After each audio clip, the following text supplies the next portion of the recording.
예, 사랑하는 성도 여러분, 오늘은 우리 야고보서 5장 7절에서 11절까지 말씀 같이 보시겠습니다.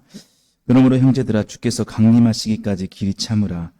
보라, 농부가 땅에서 나는 귀한 열매를 바라고 길이 참아 이른 비와 늦은 비를 기다리느니 너희도 길이 참고 마음을 굳건하게 하라. 주의 강림이 가까우니라. 형제들아 서로 원망하지 말라. 그리하여 심판을 면하리라. 보라, 심판주가 문 밖에 서 계시니라. 형제들아 주의 이름으로 말한 선지자들을 고난과 오래 참음의 본으로 삼으라. 보라, 인내하는 자를 우리가 복되다 하나니 너희가 욥의 인내를 들었고 주께서 주신 결말을 보았거니와 주는 가장 자비하시고 긍휼히 여기시는 이시니라. 아멘. 예, 사랑하는 성도 여러분, 오늘은 우리 함께 읽은 본 말씀을 통해서 그리스도인의 선지자적인 삶에 대해서 한번 살펴보겠습니다.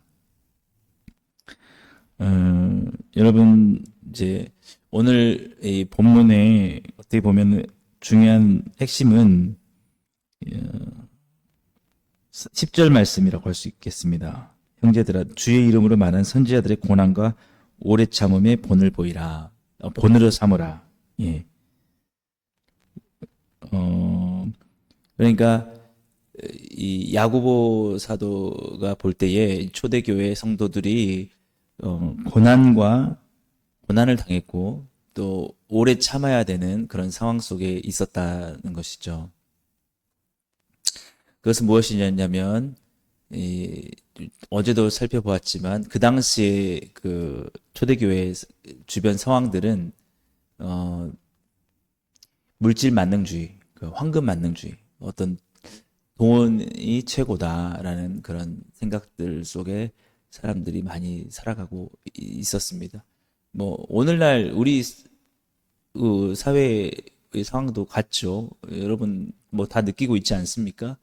뭐 자녀들의 이 다음 세대 자녀들의 가장 큰 어떤 희망은 건물주가 되는 것이다. 뭐 이런 것들. 뭐 여러분 그런 것들이 이 시대가 더 이 초대교회가 더 심했을지 지금 우리 사회가 심했을지는 뭐 잘 모르겠지만 어쨌든 그런 현상들이 뭐 많이 있다라는 것이죠. 여러분 근데 이거를 어떻게 바로 잡을 수 있겠습니까? 이게 여러분 변해야 된다는 건 아시죠? 사람들이 이렇게 살면 안 된다는 거 아시죠? 예. 돈에만 아주 그냥 몰입해가지고 뭐 다른 어떤 가치들을 다 무시하고, 예. 그래서 아주 같이 사람들이 사랑하며 누리며 살아가는 이런 세상을 꿈꾸기보다는, 그냥 어떻게든 내 재산을 늘려야겠다. 예, 그래서, 음, 개인주의적인 거, 이기주의적인 이런 생각들. 여러분, 그게 너무 많죠. 예. 그런 사회 하나님이 기뻐하실까요? 사실은 기뻐하지 않죠. 지금 독점적인 그런 부자들, 예, 아, 하나님이 주신 사회, 하나님이 주인이지 않습니까? 이 세상도 그렇고 이 모든 우주도 그렇고 어차피 이 사회도 마찬가지죠. 예. 그렇습니다, 여러분. 그런데 이제 그런 상황 속에서 그리스도인들은 어떻게 살아야 되느냐라고 하면 그런 시대의 상황에 편승하며 살아가면 안 된다는 거죠. 예. 똑같이 시대의 흐름에 따라서 다른 삶을 살고 이것을 바꿔내고 하려고 해야 된다라는 것이죠. 근데 이제 그렇게 사는 삶이 쉽지 않다라는 것입니다. 고난이 있다는 것이죠. 여러분. 지금 여러분 잠깐의 작은 고난이라고 할 때 뭐냐면 우리가 사람들은 다 잘 먹고 잘 살려고 어떻게든 자기 그 돈을 투자해 가지고 돈을 끌어모으려고 막 안간힘을 쓰는 이런 지금 그런 사회 속에서 우리가 시간을 내고 기도하고 예배를 드리고 나누고 이러는 것들도 어떻게 보면 하나의 고난의 부분일 수 있겠죠. 예, 여러분. 여러분 우리가 시간을 다 아껴 보인다고 해보십시오. 돈을만 어떻게든 뭐 악착같이 벌어야겠다고 해보십시오. 예. 좀 더 경제적으로 나아질지 어쩔지 모르겠습니다. 아무튼 근데 이제 우리는 더 시간이 갈수록 우리의 믿음이 더 깊어질수록 우리는 어떻게 해야 됩니까? 예, 더 많은 헌신을 하고 더 많이 기도하고 더 교회를 세워가려고 이렇게 해야겠죠. 우리의 마음이 변해서는 안 된다는 것입니다, 여러분. 우리 오늘 그 야고보 사도가 말하는 것이 너희들마저도 똑같이 그 사회에 편승하면 누가 그 사회를 바꿀 수 있냐는 거예요. 사회는 더 어두워질 거다. 여러분 노아의 홍수의 심판 때를 아십니까? 예. 노아 외에는 아무도 어떤 의로움이라든지 선한 거라든지 아무 생각도 없어.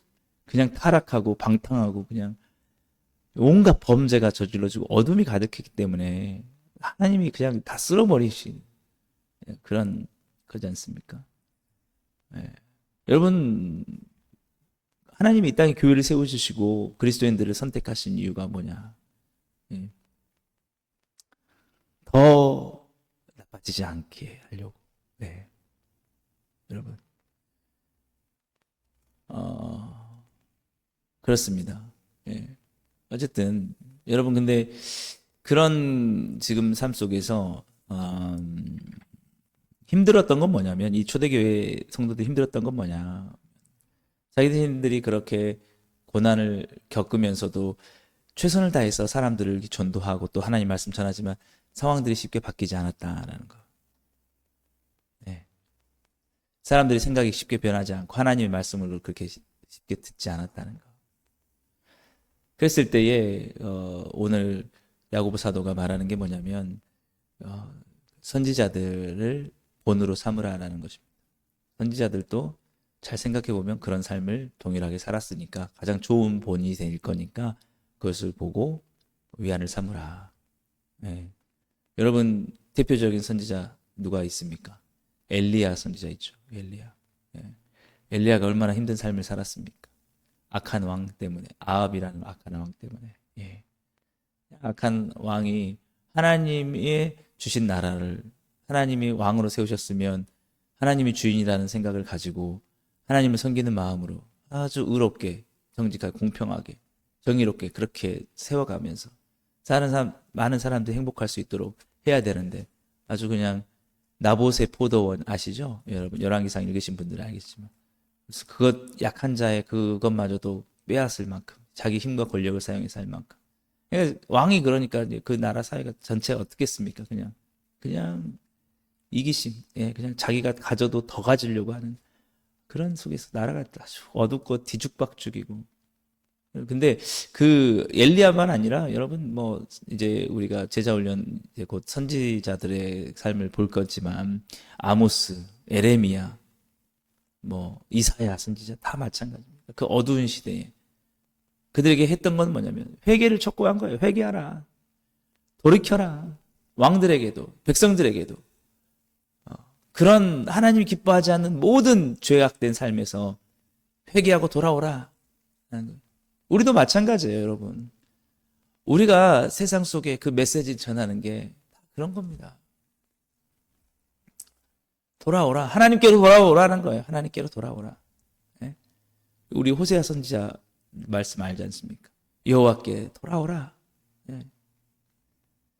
돌아오라. 근데 중요한 건 뭐냐면 그런 엄청난 우리가 선지자들도 그렇게 애를 쓰고 했지만 사람들이 돌아왔느냐? 사람들이 많이 바뀌었느냐? 잘 쉽게 안 바뀌었다라는 것입니다.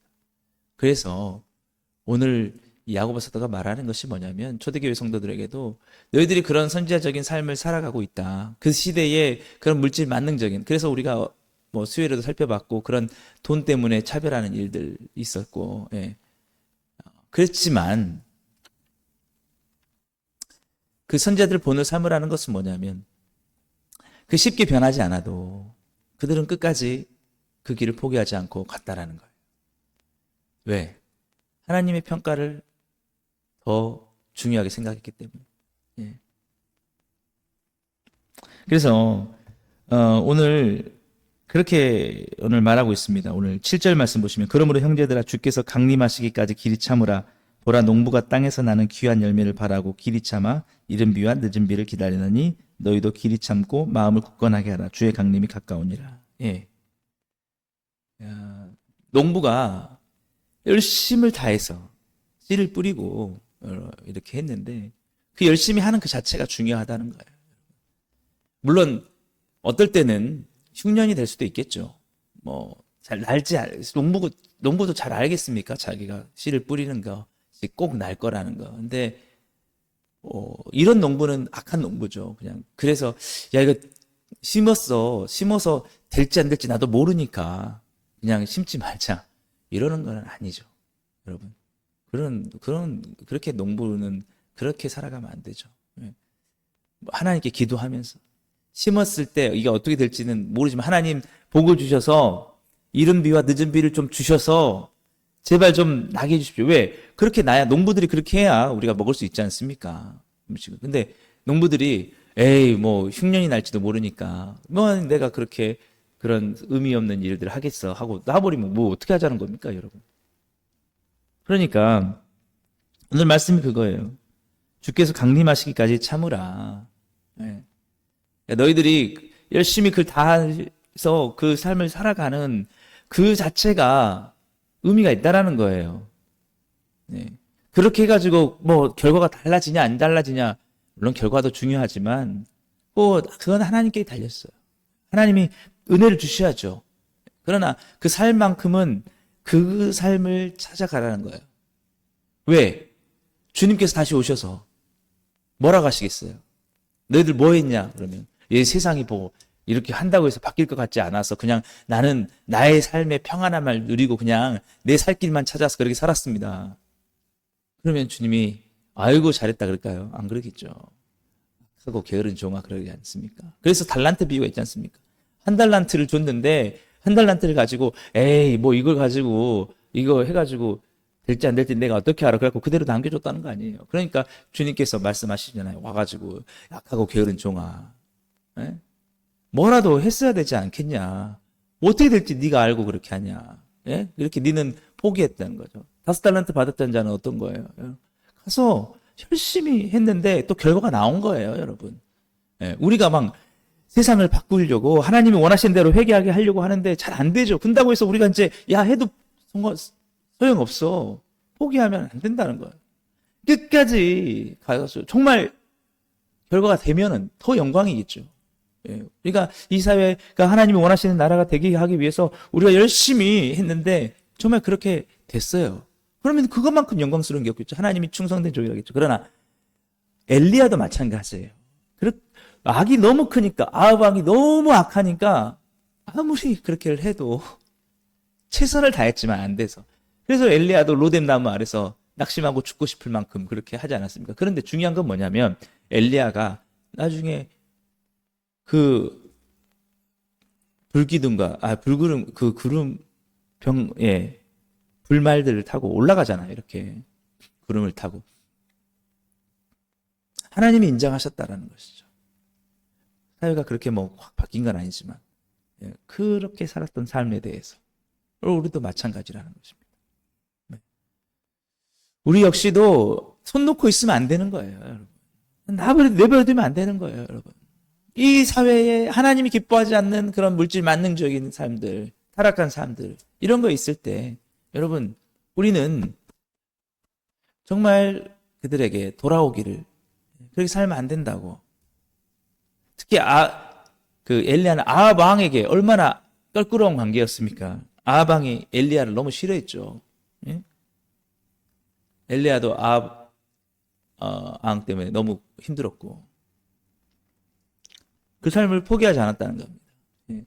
그 당시에 편하게 살려고 했던 선지자들은 아합 왕에게 그냥 아부하고 그렇게 했었지만 왜 그랬습니까? 엘리야가 하나님의 평가, 주님을 다시 만났을 때 충성했다라는 거죠. 충성. 너 최선을 다했다는 거예요. 오늘도 우리나라도 마찬가지입니다. 우리가 지금 복음으로 충만한 교회에서 이렇게 사역하는 것들의 어떤 결과가 꼭 지금 안 나타나더라도 우리가 정말 변화를 바라고 이 다음 세대가 정말 하나님 앞에 믿음으로 서길 바라고 최선을 다하고 계속해서 이들이 세상 속에 나아가서 하나님의 빛과 소금이 역할을 할 거라고 하면서 내 모든 진액을 다해서 최선을 다해서 살아가는 삶. 몇 달란트를 내게 주셨던지 간에 그걸 하는 삶. 여러분, 그 삶에 하나님이 주님이 오셔서 말씀하신다는 거예요. 주님이 곧 오셔서 잘했다 착하고 충성된 종아, 충성했구나 너가. 충성입니다. 충성. 여러분, 결과는 여러분 하나님께서 은혜 가운데 주시는 것이고 우리가 할 거는 충성이에요. 최선을 다해서. 그래서 선지자적인 삶을 살아가는 거예요. 저도 말씀드려요. 선지자적인 삶이 뭐냐? 그 시대와 싸우는 겁니다. 여러분, 그 시대의 어둠과 부딪히는 거예요. 여러분, 병합하는 게 아니에요. 그 시대적인 삶에 똑같이 들어가는 게 아니고 그렇게 살아가는 사람들을 돌이키는 겁니다. 말씀으로 권면하고 뭐라고? 네? 그래서 여러분, 오늘 9절 말씀 보시면 형제들아 서로 원망하지 말라. 그리하여 심판을 면하리라. 보라, 심판주가 문 밖에 서 계시니라. 예. 서로 원망하는 거죠. 뭐냐면, 그렇게 가지고 우리가 된 게 뭐 있냐. 예. 결과가 뭐 안 좋아지면 우리가 그렇게 노력해서 지금 뭐가 됐냐라고 그렇게 하지 말라. 예? 심판주가 문 밖에 서 계신다. 그래서 오늘 10절 말씀이 나오는 겁니다. 형제들아 주의 이름으로 말한 선자들의 고난과 오래 참음의 본으로 삼으라. 그러면서 우리가 기억해야 될 게 있습니다. 11절 보라, 인내하는 자를 우리가 복되다 하나니 너희가 욥의 인내를 들었고 주께서 주신 결말을 보았거니와 주는 가장 자비하시고 긍휼히 여기시는 이시니라. 예. 욥이 하나님의 뜻 가운데 그런 고난을 받았지 않습니까? 우리 삶도 마찬가지예요. 우리 시대가 악한 가운데 하나님이 우리를 이 시대에 태어나게 하실 수 있습니다. 엘리야도 마찬가지죠. 자기가 뭐 아합 왕 시대에 태어나고 싶겠습니까? 사실은 뭐 다윗 같은 왕 만났으면 좀 편했을까. 나단 선지자 같은 경우에 한마디 하니까 그냥 다윗은 회개하고 그랬었는데. 근데 그런 하나님의 뜻 가운데 당한 욥을 보면은 결말에 가서 하나님이 그 고난이 끝나고 갑절의 축복을 주잖아요. 갑절의 축복. 우리도 마찬가지예요, 여러분. 우리가 정말 살아가는 게 힘들다면은 그것은 이 살아가는 사람들이 회개하지 않기 때문입니다. 쉽게 돌아오지 않기 때문에. 그러나 그것을 위해서 우리가 싸울 때 힘든 게 있죠. 그러나 주님께서 우리의 그것을 보시고 계시다. 그래서 오늘 주는 가장 자비하시고 긍휼히 여기시는 이시다. 우리를 외면하지 않으신다는 거예요. 우리가 애쓰고 있는 거 우리가 막 부족해서가 아니에요, 여러분. 듣지 않으니까. 돌아오지 않으니까. 그러나 그렇게 애쓰는 모든 것 주님이 하신다. 그래서 하나님의 평가를 더 중요하게 생각하라는 거예요. 하나님은 주님을 어떻게 평가하실 것인가? 그냥 편안하게 그냥 뭐 이렇게 그렇게 힘들게 살았냐? 그냥 교회에서 은혜나 받고 내 마음이나 위로를 받고 그렇게 그냥 나 혼자 편안하게 잘 먹고 잘 살자. 그러면 안 된다는 거죠. 주님이 다시 오시니까. 주님의 평가가 있으니까. 그렇다는 것입니다. 예수님께서 십자가의 고난을 견디신 것은 십자가 이후에 승리를 아셨기 때문입니다. 그가 다시 오셔서 십자가에서 죽으시고 부활하시고 우리에게 생명의 그 부활의 첫 열매가 되셔서 우리의 모든 죄를 용서하시고 구원의 길을 여실까 하시기 때문에 그래서 그것을 기뻐하셨다라는 것이죠. 우리도 마찬가지입니다. 우리의 고난이 우리 고난 가운데만 끝나는 것이 아닙니다. 고난 후에 승리가 있습니다. 다 모든 것이 이제 물론 바뀌면 좋지만 안 돼도 누구나 다 복음으로 들어오면 좋겠지만 그게 안 돼도 우리가 열심히 그렇게 살았을 때 주께서 다시 오셔서 모든 것이 결말이 끝나는 것입니다. 욥의 결말을 여러분 보셨듯이 그때까지 여러분 이 선지자들을 고난과 오래 참음의 본으로 삼으시고 오늘도 여러분 그리스도인으로서 그런 선지자적인 삶, 예수님을 닮는 삶, 끝까지 예수님의 그 사랑을 증거하고 전하면서 많은 사람들을 주께로 돌이키는 그런 삶을 살아가시는 여러분 다 되시기를 주님의 이름으로 축복합니다. 기도하겠습니다. 주님 감사합니다. 오늘 또 이 시대를 살아갈 때에 구약의 선지자들처럼 예수님께서 십자가의 고난을 담으시고 우리에게 구원을 주신 것처럼 많은 영혼들의 구원과 그들의 진정한 회개, 주의 앞에 돌아오는 사람들을 위해서 오늘 또 그런 선지자적인 삶을 잘 살아갈 수 있는 우리 복음으로 충만하게 모든 성도님들, 주님의 모든 사랑하는 백성들 다 되게 해 주옵소서. 예수님의 이름으로 감사하며 기도드립니다. 아멘. 예, 오늘 또 우리 말씀을 생각하시면서 함께 기도하시고, 오늘 금요 기도회가 있습니다. 금요 기도회를 위해서, 성탄절 준비를 위해서, 교회 부흥과 여러분의 기도 제목 가지고 기도하시고 오늘 또 승리하시는 삶 살아가시길 바랍니다.